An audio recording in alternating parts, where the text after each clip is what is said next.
Hola, hola, hola, hola, queridos amigos y amigas de Mini Reflet. Es un placer volver a estar aquí con vosotros.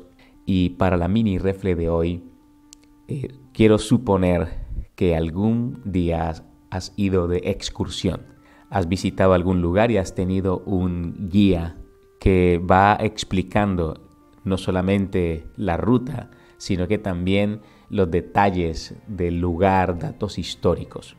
Con mi esposa, cada vez que vamos a una ciudad nueva, solemos ir a algo que es un tour turístico por la ciudad y hay un guía o una guía que nos va explicando la historia del lugar, los acontecimientos. Pero aún así nosotros, antes de emprender el viaje, hacemos una revisión del lugar y qué nos gustaría ir y ver y observar. Y cuando el guía o la guía está explicando, surge en mi mente el run run de decir, bueno, pero si yo ya sé, ¿qué me estás diciendo? ¿Qué me estás contando? Esto ya lo leí, ya lo vi ahí en internet, incluso voy buscando datos y quiero como que salirme del guía, que el guía no me guíe, sino ser yo mi propio guía. No sé si te ha pasado. Y es por eso que la mini refle de hoy está basada en Gálatas capítulo 5, versículo 25, y voy a leer la Nueva Traducción Viviente. Dice el texto lo siguiente: ya que vivimos por el Espíritu, sigamos la guía del Espíritu en cada aspecto de nuestra vida. Es muy interesante todo el capítulo 5 del libro de Gálatas. Pablo escribe esta carta a los creyentes que están en Galacia. Pablo ya había llevado el mensaje a ellos. Pablo ya les había invitado a que dejaran de estar observando todos los rituales, todos los ceremoniales que Dios había dejado a través del santuario y que conducían a Jesús.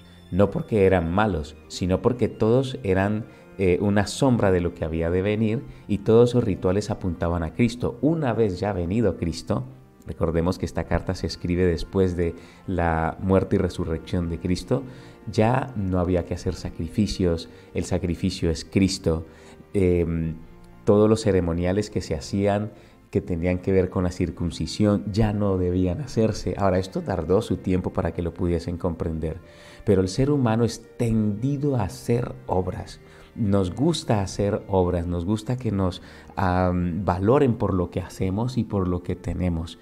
Entonces para ellos era difícil y por eso es que Pablo en este capítulo les dice: amigos, ¿por qué se han ido del evangelio que les prediqué? ¿Por qué vuelven a los rudimentos de la ley? Ahora, ojo, esa ley no son los 10 mandamientos, esa ley eran todos los ceremoniales que apuntaban a Jesús, que vuelvo y repito, no eran malos, sino que tenían un propósito, pero ellos se habían quedado en ello porque es algo que nos pasa a los seres humanos. Y voy a leer del versículo, el mismo capítulo 5, el versículo 16 al 18, porque es muy interesante y leo la Nueva Traducción Viviente.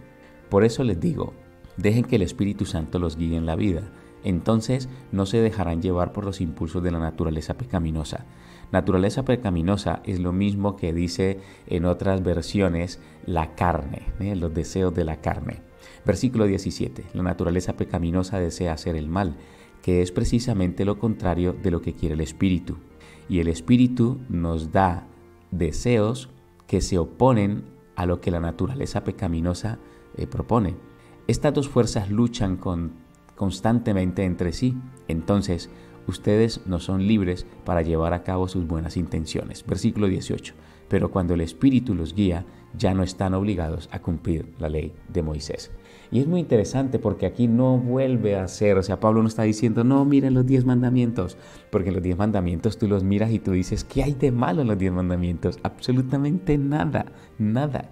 Es más, la primera tabla habla de ese amor incondicional y esa relación vertical con el Padre. La segunda tabla habla de ese amor incondicional con el prójimo.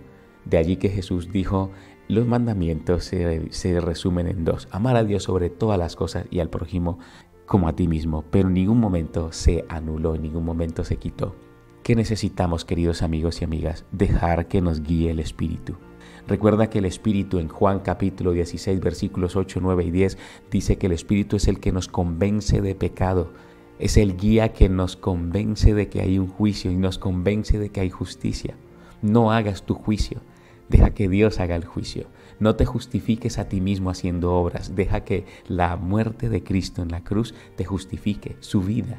Y guiados por el Espíritu, entonces vamos a vivir la vida que Jesús vivió. De otra manera, estaremos esclavizados a los rudimentos de querer hacer obras para poder conquistar al Señor.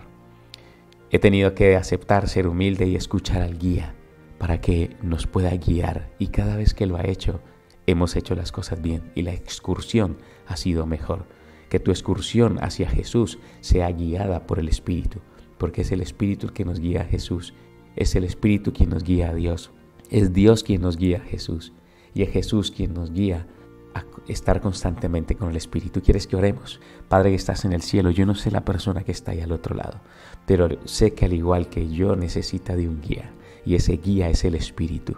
Nuestra naturaleza es tendida a hacer el mal y necesitamos el Espíritu para poder hacer el bien y vivir en libertad. Gracias porque lo prometiste y nos lo darás. En el nombre de Jesús. Amén. Querido amigo, querida amiga, gracias por estar aquí. Que tengas un muy buen día. Hasta pronto.